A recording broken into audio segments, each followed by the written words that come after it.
digamos, no Canadá, somente uma pequena percentual. Nós não nos preocupamos, eu não me preocupo muito, mas muitas pessoas não se preocupam se o sistema está funcionando bem, eles não estão muito preocupados com esse tipo de questões. É difícil ficar muito estimulado com o tema da democracia, porque os sistemas já estão lá estabelecidos, a civil society, a sociedade civil já tem as coisas estabelecidas, suas áreas de atuação. Eu acho que todas essas coisas na democracia emergente são mais importantes, mas é claro que são mais dificultíveis, são mais difíceis de se discutir, porque nós temos um radiodifusão eu não sei há quanto tempo, há toda uma rede de organização da sociedade civil. Bom, esqueça o financiamento, esqueça a estrutura legal. Essas organizações da sociedade civil e outras mídias se certificam de a coisa seja independente. Se a BBC, uma vez, se a BBC mentisse, o resto da mídia atacaria e a sociedade civil protestaria. Então, acho que essas coisas são mais importantes para democracias emergentes, inclusive o Brasil, mas mais difíceis de serem logradas. Eu diria que valores de serviço público no jornalismo, seja esse jornalismo produzido por financiamento público ou corporações de mídia privadas, como o Canal 4 no Reino Unido, que é completamente financiado comercialmente, mas tem uma mistura de valores públicos, por exemplo, né? Serviço público normalmente é financiado pelo setor público, mas nem sempre é o caso, pois, por exemplo, no Canal 4 do Reino Unido, eles têm isso sem necessariamente ser financiamento público, mas eu acho que, por exemplo, a mídia de serviço público, como também a radiodifusão pública, são ambas tão importantes quanto para o mundo democrático. Por exemplo, você tem, né, de repente, essa exaustão, por assim dizer, da mídia democrática, por exemplo, mas eu não faria nada aí, mas eu diria que sim, temos uma diferença de como que o Estado é visto, e aqui no Brasil, como outros países da América Latina, não deveriam ser comparados com outros países na África ou na Ásia, por exemplo, ou na anterior União Soviética, onde você tem a situação onde o Estado era muito forte, ou seja, era o ator mais forte, o player mais forte em tudo, incluindo a mídia, e o privado, se existia, normalmente era a oposição ao Estado, mas é absolutamente claro que o privado não automaticamente significa independente do Estado, pois há vários países, não só aqui na América Latina, onde você pode ver um relacionamento muito legal entre, por exemplo, a mídia privada e o Estado, como a Rússia, por exemplo, a Croácia, por exemplo. Quando a Croácia privatizou sua mídia, por exemplo, todos entraram, por exemplo, com o presidente Trutman lá, por exemplo, eles se deram muito bem. Eles eram independentes do governo, mas eles se davam muito bem com o governo, por exemplo. Então, realmente, eu diria que há uma diferença de entender o papel do Estado. E eu acho que é importante que os radiodifusores públicos também, por meio de pesquisas e informações, façam essa diferença. Distinguam entre o público e o Estado, o governo, por exemplo, que isso seja realmente muito claro, pois eles não estão lá para servir o governo, mas sim o público, o povo.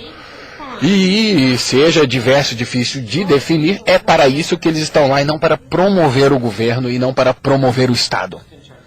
Só em termos de mídia pública e democracia jovens, eu diria que essa mídia pública é uma questão política e para mim parece que é em todos os países que foram discutidos, mas em formas diferentes. Então eu diria que uma grande parte da Europa Ocidental, eu diria que essa questão política está na verdade defendendo o que já foi estabelecido, mantendo em mente que isso foi estabelecido há mais ou menos 80 anos. Nos Estados Unidos isso é um pouco novo, essa experiência da mídia pública, que é algo que ocorreu na década de 70, e então muitas das questões que os Estados Unidos está tentando enfrentar e defender o porquê que isso deveria existir e os níveis de financiamentos que realmente precisam existir.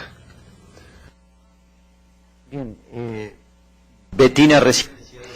Bom, a Bettina acabou de dizer uma coisa que me pareceu que não é pouca coisa, que não podemos perder de vista. Quando ela disse que muitas mídias privadas tiveram relação com os governos, isso é o que nós vimos também na nossa região. Então, não precisa ser mídia pública para ter uma relação forte com os governos. O que é preciso esclarecer também é que na nossa região nem sempre os governos foram o poder. O poder, às vezes, ficou por cima dos governos. E nessas situações, a relação entre as mídias privadas com os poderes fáticos nem sempre foi tão clara. Dito isso, eu acho que tentando responder mais de perto o que você perguntou, eu acho que uma das questões culturais a vencer na nossa região com relação à mídia pública tem a ver com algo que vocês discutiram muito, e é entender a mídia pública como pública e o Estado como lugar onde existem as instituições dos nossos povos, não dos partidos que o governo governa. Então, acho que esse é um desafio bastante importante, nem sempre é um desafio superado e que não tem a ver somente com financiamento, tem a ver com outros aspectos. No caso da televisão pública, o financiamento tem uma relação que se divide em 3 partes. Uma parte é fornecida pelo Poder Executivo, outra parte vem dos impostos cobrados da mídia privada, que na Argentina envolve taxas diferentes. Quanto maior a mídia, maior a taxa. O órgão de controle dos meios eletrônicos arrecada esses fundos e boa parte dessa receita arrecadada vai parar na mídia pública. E existe uma terceira receita que já foi muito discutida aqui, que é a receita própria e que tem a ver com a publicidade, e o setor privado nem sempre concorda que a mídia pública possa vender publicidade. E aqui começa um novo debate. Mas eu acho que o mais importante é que aqueles que trabalham na mídia pública sejam capazes, na nossa região, de sair da lógica colocada pela mídia privada, ou seja, de construir uma agenda diferente. Não a agenda da tematização, que é algo que nós sempre sofremos, ou seja, construir memórias e verdades plurais e coletivas. Nesse contexto, perdão, se cortou o som e eu perdi um pedaço, mas eu acho que é necessário começar a trabalhar sem se resignar à marginalidade. A mídia pública precisa ter cada vez mais audiências, e a partir dessas novas audiências serão geradas as novas consciências. E eu acho que para isso também nós precisamos ser bastante mais criativos. Eu não vou detalhar tudo porque já foi dito, mas acho que esse é o desafio cultural.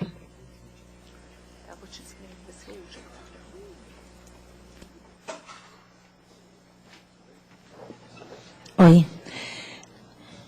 Meu nome é Sofia Ramon, eu sou gerente das rádios da EBC da região amazônica, sou compatriota do Sérgio Fernandes Novoa. E acompanhando essa preocupação, minha pergunta é um pouco também no sentido da que foi feita agora há pouco, de saber o que o Sérgio acha, se existe na América Latina e no Caribe um entendimento comum do que significa a comunicação pública não governamental e que possa gerar processos entre os meios públicos da região que possam ir além de coberturas conjuntas, pontuais, eventuais e específicas. E também se é possível falar de comunicação pública nos países da América Latina, onde ainda não foi revista ou atualizada um marco regulatório que possa contemplar também um sistema público de comunicação.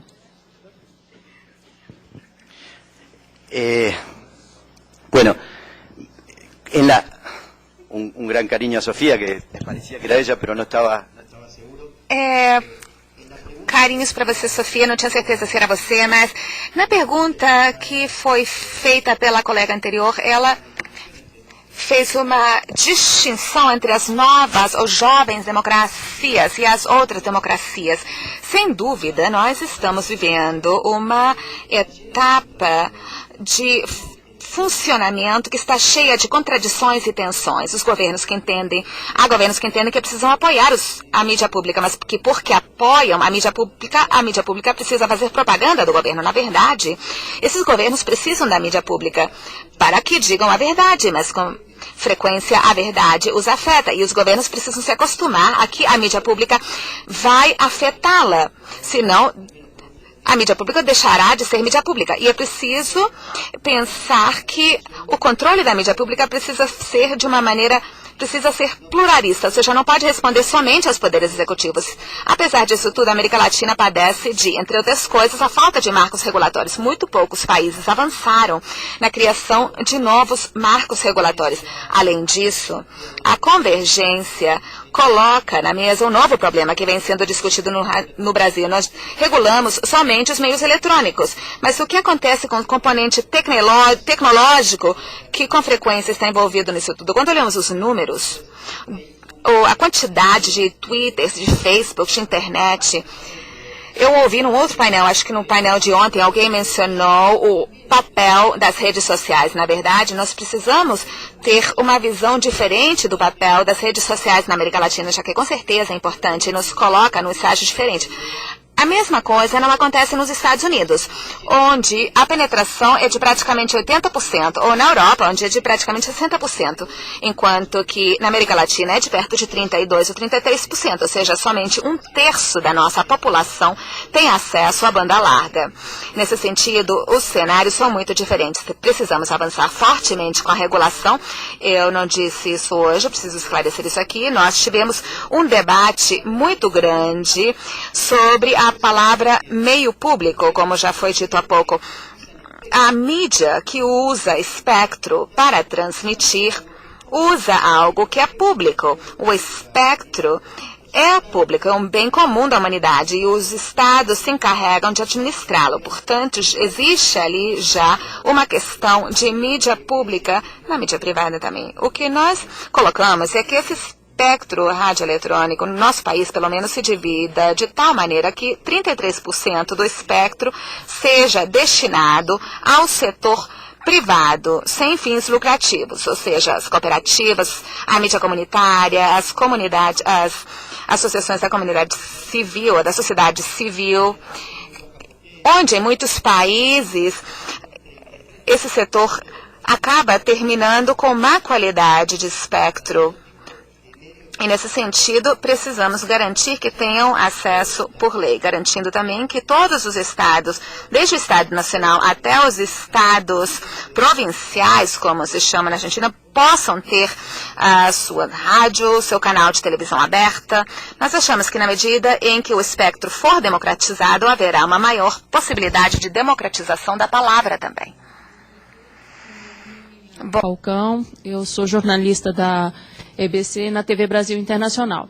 E a minha pergunta vai para o Toby, mas eu gostaria que também o Sérgio e o Carlos Eduardo comentassem de uma perspectiva da América do Sul. Eu queria saber, Toby, qual a importância de um canal internacional dentro de um sistema público de comunicação e dentro do pilar de accountability, qual seria a missão da responsabilidade social desse canal internacional?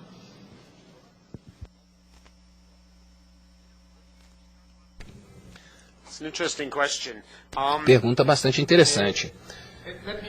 Bom, primeiramente eu gostaria de falar um pouco sobre o serviço internacional dentro da BBC. E se vocês analisarem a estrutura legal da BBC e, historicamente, a estrutura de financiamento, o serviço internacional era completamente distinto do serviço doméstico e é o serviço doméstico que é considerado o radiodifusor de serviço público, mas a BBC World, né, que é o serviço internacional, não é considerado um radiodifusor de serviço público e nada disso deve ser confundido com a BBC News, né, o News 24, ou seja, que é uma forma mais comercial da BBC, né, que é aquele noticiário 24 horas, enfim. Historicamente falando, o serviço mundial da BBC, né, o World Service, ele era financiado pelo MRE do Reino Unido. Historicamente, estou dizendo porque isso foi até recentemente, foi somente com essa rodada atual dos cortes de orçamento que o governo falou, olha, a gente não consegue mais pagar, por isso vocês vão ter que tirar isso, né, daquela taxa de licenciamento, mas anteriormente esse serviço mundial estava sujeito a direcionamento pelo MRE. Então, o MRE, na verdade, legalmente falando, poderia mandar neles, né? Legalmente, mas na prática eu acho que isso nunca ocorreu, pelo menos por 20, 30 anos. Então, a